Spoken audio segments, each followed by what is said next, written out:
Yes, students, we are doing exercise 4.2, question number 6. Very interesting question. Just look at the question. A cottage industry produces a certain number of pottery articles in a day. कुछ pottery articles एक दिन में बना रही हैं.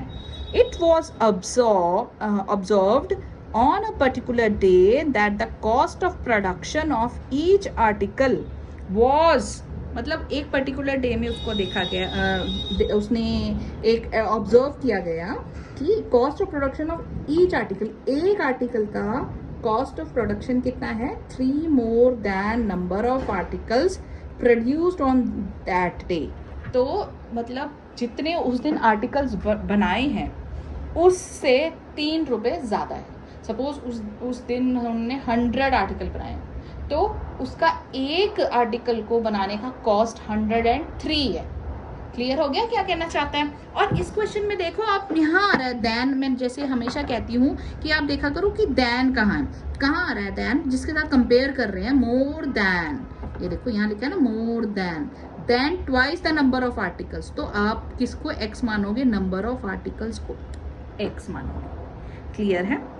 If the total number of production on the if the total cost of production on that day was ₹90, मतलब पूरा बनाने में जितने भी आर्टिकल बने हैं उन सबको बनाने में टोटल कॉस्ट कितना, खर्चा कितना आया, ₹90. Find the number of articles produced and the cost of each article. आपको पता करना है कि उस नंबर ऑफ आर्टिकल्स पता करनी है और कॉस्ट ऑफ ईच आर्टिकल पता करना है. तो अब भी जब यहाँ पे भी उसने क्वेश्चन में भी बोला है कि find the number of articles produced, और यहाँ पे 2 चीज़ें बोली, तो आपने कंफ्यूज नहीं होना कि एक्स किसको मानना है. एक्स आपने देन के बाद, कंपैरिजन के बाद वाली जो चीज़ है उसको मानना. ठीक है बेटा. तो स्टार्ट करते हैं क्वेश्चन को. क्वेश्चन नंबर 6 है हमारा.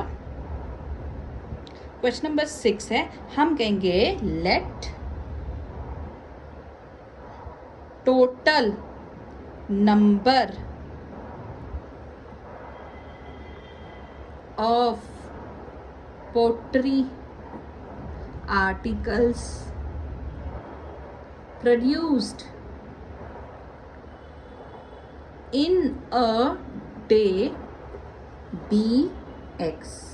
ठीक है. मान लो कि एक दिन में उसने x आर्टिकल्स प्रोड्यूस किए. ठीक है बच्चों, क्लियर है. अब आप क्या कहोगे, अब उसने दिया हुआ है टोटल कॉस्ट ऑफ प्रोडक्शन, दिया हुआ है टोटल कॉस्ट ऑफ प्रोडक्शन कितना दिया हुआ है, टोटल कॉस्ट ऑफ प्रोडक्शन ₹90 दिया हुआ है ना. टोटल कॉस्ट ऑफ प्रोडक्शन मतलब पूरा खर्चा ₹90 दिया हुआ है.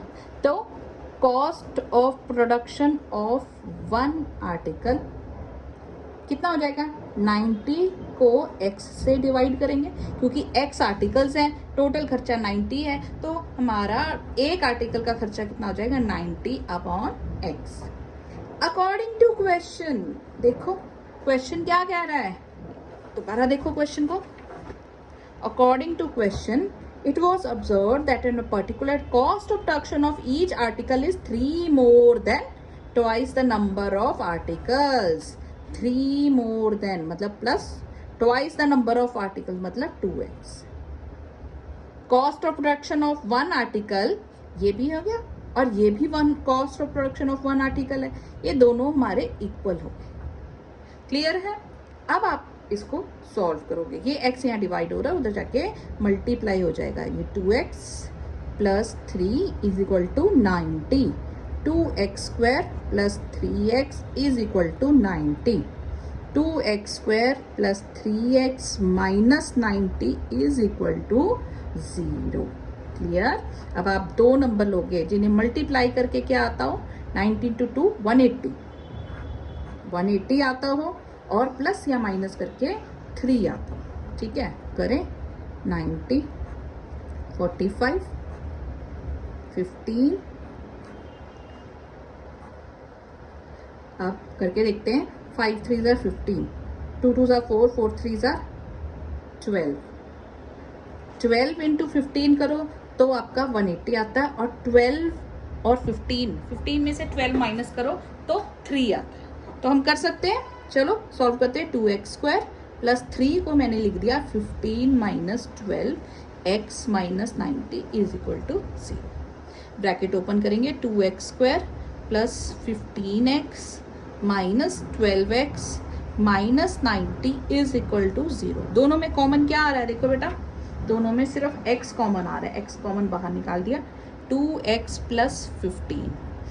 इन दोनों में देखो क्या कॉमन आ रहा है, इन दोनों में 6 कॉमन आ रहा है, 6 2 जार 12 प्लस, क्योंकि यहाँ माइनस है और ब्रैकेट में बाहर भी माइनस है, तो मैं माइनस को प्लस से मल्टीप्लाई करूंगी, प्लस माइनस माइनस 15, 15 6 जार 90 इज इक्वल टू 0। तो x माइनस 6 और 2x plus 15 is equal to 0। ठीक है, तो हमारे पास ऑप्शंस क्या हो गए, x minus 6 is equal to 0 and 2x plus 15 is equal to 0। x की वैल्यू या तो 6 आई, यहाँ से क्या आ रहा है 2x is equal to minus 15।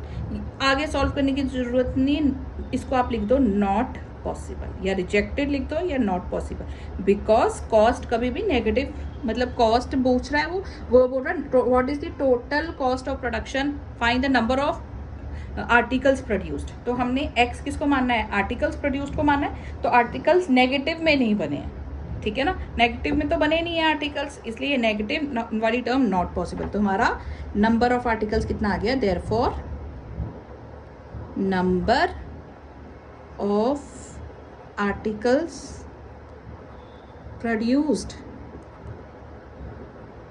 Per day, एक दिन का पूछा है उसने, इज इक्वल टू 6। कॉस्ट भी पूछा है, cost of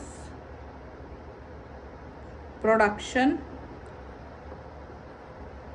of one article, एक आर्टिकल का पूछा है उसने, तो वो कितना था 90 अपॉन एक्स, यानी कि 90 अपॉन 6, ये हो गया ₹15। This is also our answer and this is also our answer. Clear है क्वेश्चन?